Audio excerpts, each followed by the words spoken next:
Bonjour à tous, je suis Caroline Galeotti, pédiatre à l'hôpital Bicêtre, dans le service de rhumatologie pédiatrique et dans le centre de référence des maladies auto-inflammatoires et de l'amylose, le CEREMAIA, et au centre de compétences de la maladie de Castleman.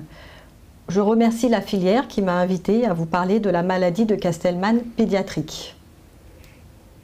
Je vais commencer l'exposé par un cas clinique, un patient que nous avons suivi à Bicêtre, que nous avons rapporté 2 fois dans la littérature. La première fois lorsqu'il a reçu un traitement par anakinra, c'était la première fois qu'un patient avec une maladie de Castleman recevait un traitement par anti-élan, et la deuxième fois lorsqu'il a été traité par tocilizumab. Donc il s'agit de Jimmy.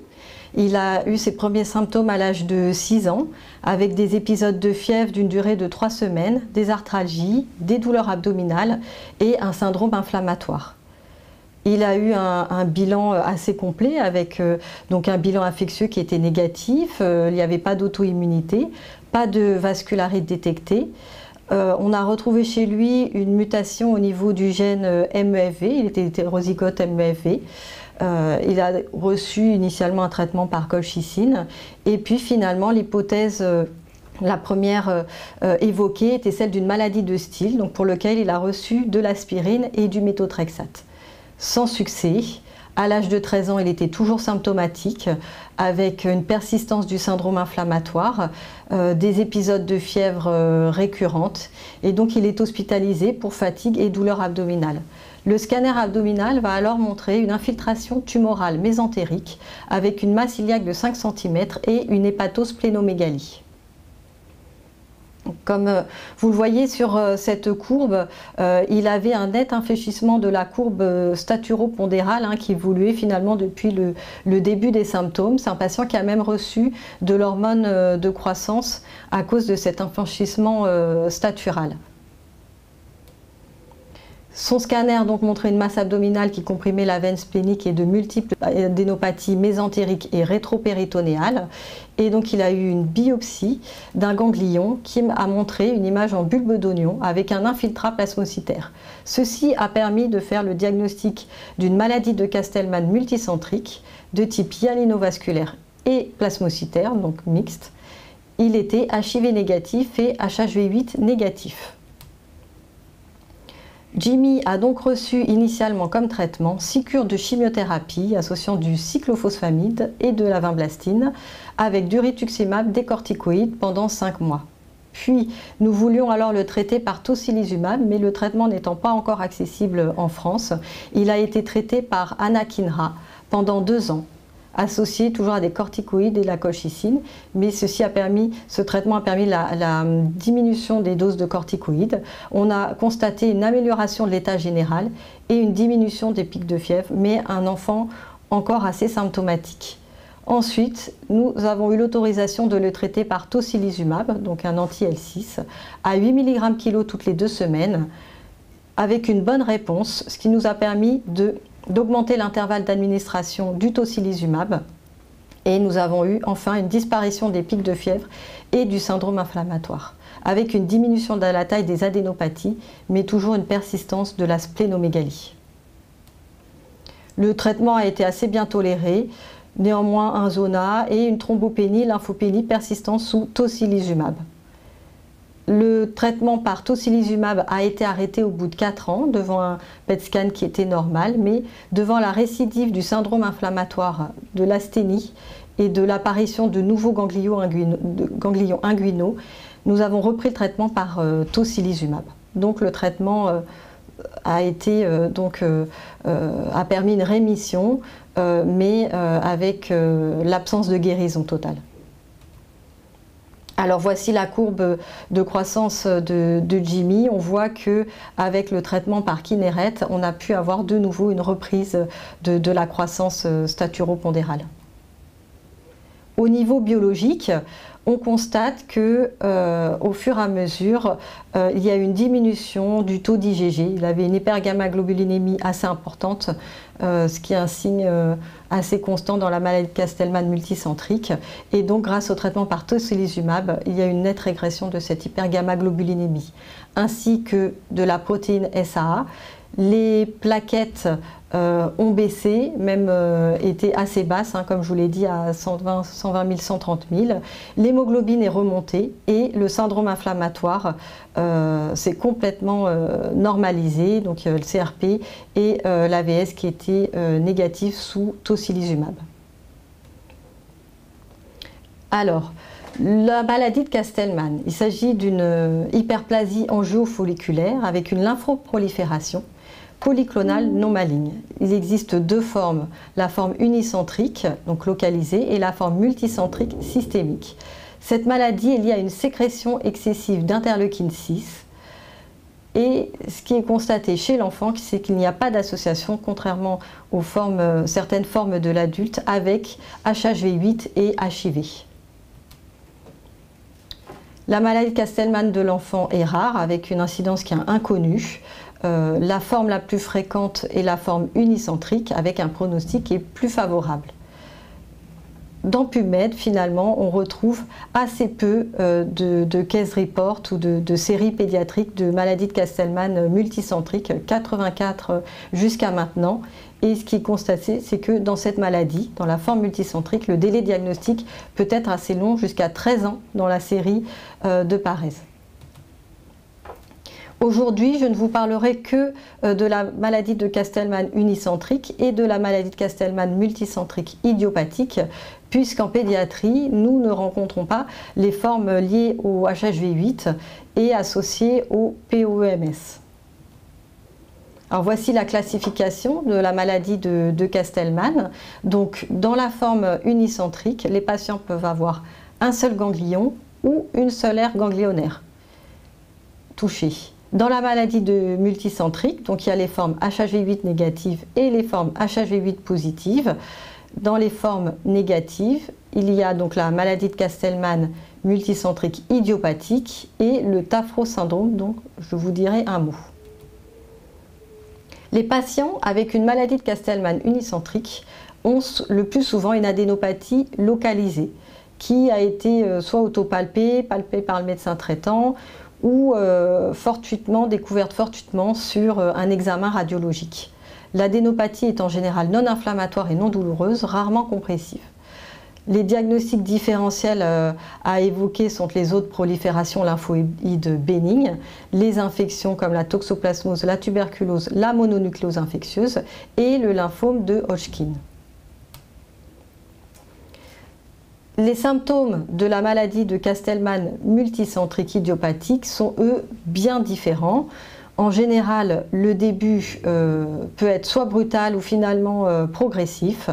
Les patients peuvent avoir un syndrome tumoral avec des adénopathies périphériques, médiastinales, une hépatosplénomégalie. Le plus souvent, ils ont des symptômes généraux liés à cette hypersécrétion d'interleukine, c'est ce syndrome inflammatoire. Donc, on retrouve souvent des tableaux de fièvre prolongée ou intermittente avec le retard staturopondéral, une symptomatologie avec des malaises, asthénies, sueur nocturne, nausées, anorexiques. Parfois des manifestations cutanées, des manifestations digestives, parfois des neuropathies périphériques, des glomérulopathies, des arthralgies, myalgies. Et puis, donc, ces patients peuvent avoir des complications infectieuses, néoplasiques et de l'amylose du fait du syndrome inflammatoire prolongé. Alors, je vous dis un mot du Tafro syndrome qui est surtout rapporté par les Japonais. Le Tafro rassemble donc une thrombopénie, un tableau d'Anazark, une fièvre, une fibrose médulaire, une atteinte rénale et une organomégalie. Le pronostic est plus sévère avec l'atteinte rénale. Souvent, il n'y a pas d'hypergammaglobulinémie, un taux élevé de phosphatase alcaline. La taille des adénopathies est assez modeste et au niveau histologique, on a surtout une forme hyalinovasculaire avec vraiment des anomalies vasculaires au premier plan et une fibrose médulaire. Le diagnostic dans cette maladie va être fait à partir d'une biopsie, donc avec un diagnostic anatomopathologique. Il existe 3 formes. La forme hyalinovasculaire avec une atrophie des centres germinatifs et une infiltration de vaisseaux hyalinisés. Il existe la forme plasmocytaire avec des centres germinatifs qui vont être normaux et une infiltration de plasmocytes dans les zones interfolliculaires. Et puis la forme mixte qui va associer des images de forme hyalinovasculaire et plasmocytaire. Alors, les patients qui ont une forme unicentrique ont en général l'absence d'anomalies biologiques, l'absence de syndrome inflammatoire. Au niveau de l'imagerie, donc on retrouvera une adénopathie localisée et à l'anapathe, une forme hyalinovasculaire dans la majorité des cas. Pour la forme multicentrique, les patients ayant un syndrome inflammatoire très important, ils ont en général l'anémie inflammatoire, une thrombopénie ou une thrombocytose, donc l'élévation de la CRP et une hypergammaglobulinémie polyclonale, donc très importante. Au niveau de l'imagerie, on peut retrouver des polyadénopathies, une splénomégalie. Cela arrive, comme par exemple pour notre patient, que finalement les adénopathies apparaissent de façon assez décalée par rapport au début des symptômes, ce qui rend bien sûr le diagnostic difficile. Au niveau de l'anapathe, donc chez les patients qui ont une maladie de Castleman multicentrique, les formes plasmocytaires ou mixtes sont majoritaires et donc peu de formes hyalinovasculaires rencontrées. La physiopathologie de cette maladie est mal connue. On sait qu'il y a une hypersécrétion d'interleukine 6, mais on n'en connaît pas la cause. Il y a plusieurs hypothèses, notamment que la maladie de Castleman serait un syndrome auto-immun ou auto-inflammatoire. Auto-immun parce qu'il y a un certain nombre de patients qui ont des auto-anticorps et auto-inflammatoire parce que finalement, nous, dans notre série, on a rapporté des mutations de gènes liées à des maladies auto-inflammatoires comme le DADA2, la fièvre méditerranéenne familiale. Et on a aussi vu des mutations au niveau du récepteur du TNF. L'une des hypothèses serait que cette maladie serait liée à une infection. Donc chez l'adulte, on a les formes liées au HHV8. En revanche, il n'a pas été mis en évidence d'autres pathogènes dans cette maladie. Et la troisième hypothèse serait celle d'un syndrome paranéoplasique. Alors récemment, dans les formes unicentriques, donc dans des ganglions, dans les cellules stromales de ganglions de patients avec une forme unicentrique, il a été mis en évidence des mutations somatiques au niveau de PDGFRB. Pour des patients qui avaient une forme multicentrique, il a été rapporté des mutations de NCOA4. Alors voici les diagnostics différentiels qui peuvent être évoqués dans la maladie de Castleman. Donc il y a les causes infectieuses avec la mononucléose infectieuse, le HIV, toutes les maladies auto-immunes avec le syndrome hyper-IgG4, le lupus, également les causes malignes avec le lymphome et puis certains sarcomes. Donc en fonction de la présentation, on peut évoquer différents diagnostics différentiels, notamment si un patient a une adénopathie cervicale isolée. Donc il faut penser au lymphome de Hodgkin, la maladie de Rosé-Dorfman et la maladie de Kikuchi-Fujimoto. Donc bien sûr, l'anapathe va être essentielle. Lorsque les patients ont une adénopathie cervicale associée à des adénopathies satellites, là on va évoquer aussi une primo-infectieuse tuberculeuse, une toxoplasmose ou une mononucléose infectieuse. Et puis lorsque le patient a un syndrome inflammatoire inexpliqué et un arrêt de croissance sans adénopathie périphérique, ben là il va falloir aller chercher le ganglion et faire un PET scan pour rechercher une adénopathie profonde. Alors, comme je vous disais, chez l'enfant, il n'y a pas d'infection HHV8 ni de co-infection à VIH. Et donc on constate que nos présentations sont différentes des formes plasmablastiques agressives multicentriques de l'adulte infecté par le VIH. Et dans la littérature, finalement, il y a un seul cas d'enfant infecté par HHV8 décrit chez un patient qui avait une maladie de Castleman multicentrique. Et ce patient habitait dans une zone d'endémie de HHV8. Alors les patients qui ont une maladie de Castleman unicentrique peuvent présenter plusieurs types de complications, notamment une compression par les adénopathies, un syndrome inflammatoire mais qui est rare dans cette forme, et puis ils peuvent présenter un pemphigus paranéoplasique. Alors ça, c'était rapporté chez l'enfant, c'est souvent diagnostiqué avant la maladie de Castleman, et dans ce cas on recherche systématiquement une maladie de Castleman par un PET scan. Il s'agit d'une maladie bulleuse grave avec des anticorps anti-épiderme, des lésions cutanées et muqueuses, et puis donc dans cette pathologie, l'atteinte pulmonaire est de très mauvais pronostic.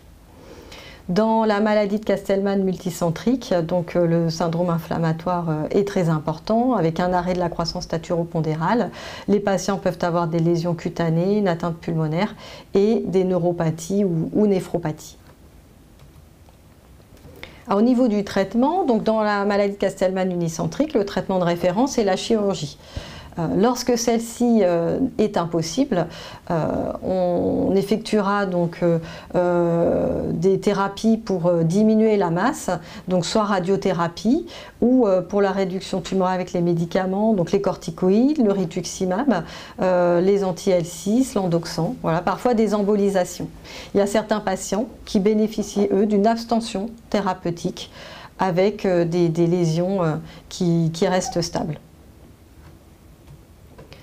Lorsque l'exérèse a été totale, la guérison définitive est quasi constante.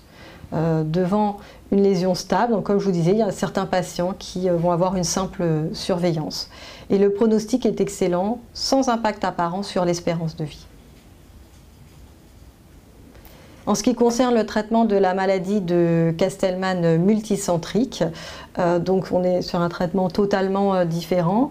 En première ligne, on va utiliser les anti-L6, que ce soit le tocilizumab et le ciltucimab. Donc chez l'enfant, nous on n'utilise que le tocilizumab. Donc c'est la première ligne de traitement. En cas d'échec du traitement, alors on peut utiliser soit une chimiothérapie ou soit d'autres biothérapies ou des immunosuppresseurs. Également, il est utilisé dans les formes de maladie de Castleman multicentrique asymptomatiques non inflammatoires, les corticoïdes et le rituximab. Voilà, donc le tocilizumab à l'AMM au Japon, le ciltucimab, l'AMM en France, en Europe et aux États-Unis. L'anakinra a été utilisé, donc nous l'avons utilisé parce qu'on n'avait pas encore accès au tocilizumab, mais donc il y a quand même que des case reports par rapport à l'utilisation de l'anakinra. Donc voilà les deux anti-L6 qui sont vraiment le traitement de référence, que ce soit le cetuximab qui est un anti-IL6 et le tocilizumab qui lui est un anti-récepteur de l'interleukine 6. Alors je vais vous dire deux mots sur notre cohorte pédiatrique française de maladie de Castleman. Nous avons rapporté en 2020 23 patients avec une maladie de Castleman. 17 patients avaient une forme unicentrique avec un âge moyen au diagnostic de 11,5 ans et un délai de diagnostic moyen de 8,2 mois. La localisation principale des adénopathies était cervicale, puis thoracique et péritonéale.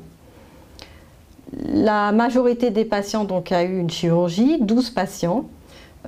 Sur ces 12 patients, 11 ont été mis en rémission et puis un patient finalement a eu une disparition des lésions, mais il persistait chez lui un tableau de fièvre récurrente.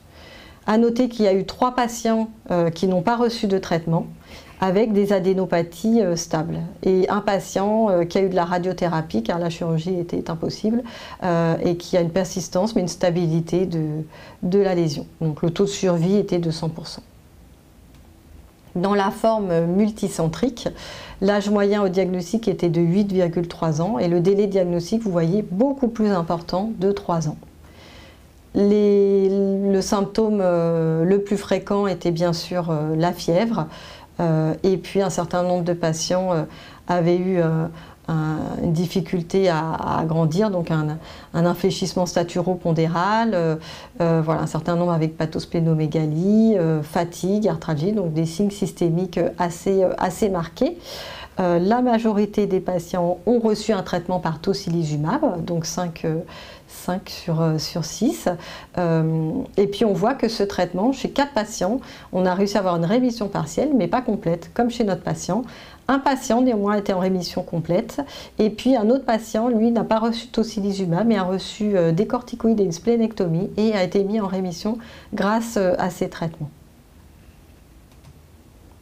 Donc en conclusion, dans la maladie de Castleman, la forme unicentrique hyalinovasculaire est la plus fréquente. Dans les formes multicentriques, le délai diagnostique peut être long. Chez l'enfant, on a vraiment la triade caractéristique avec l'anémie, l'hypergammaglobulinémie et le retard de croissance. La maladie de Castleman peut être une cause de fièvre d'origine indéterminée et il faut vraiment y penser devant un syndrome inflammatoire prolongé. Chez l'enfant, pas de co-infection HHV8, HIV. Et donc au niveau de la thérapeutique, dans les formes localisées, le traitement chirurgical et le traitement de référence, avec plus ou moins de la radiothérapie, embolisation ou traitement médicamenteux si la chirurgie n'est pas possible d'emblée. Et dans les formes multicentriques, donc le traitement de référence, c'est les anti-IL6 avec chez l'enfant l'utilisation du tocilizumab qui permet en général une rémission prolongée, mais de ce qu'on constate, pas de guérison. Le taux de survie est proche de 100%, en tout cas dans notre cohorte il était de 100%, voilà, donc quand même un très bon pronostic au niveau de cette maladie, que ce soit unicentrique ou multicentrique. Avec quand même un impact, surtout pour les formes multicentriques, au niveau bien sûr de la qualité de vie. Voilà, je remercie mes collègues du centre de référence des maladies auto-inflammatoires et de l'amylose, donc bien sûr le professeur Isabelle Conepo et le docteur Charlotte Borocco, avec qui on a fait cette cohorte, recueilli cette cohorte de patients avec une maladie de Castleman. Et puis bien sûr, les collègues du centre de référence de la maladie de Castleman et puis la filière qui m'a invité à vous parler de la maladie de Castleman chez l'enfant.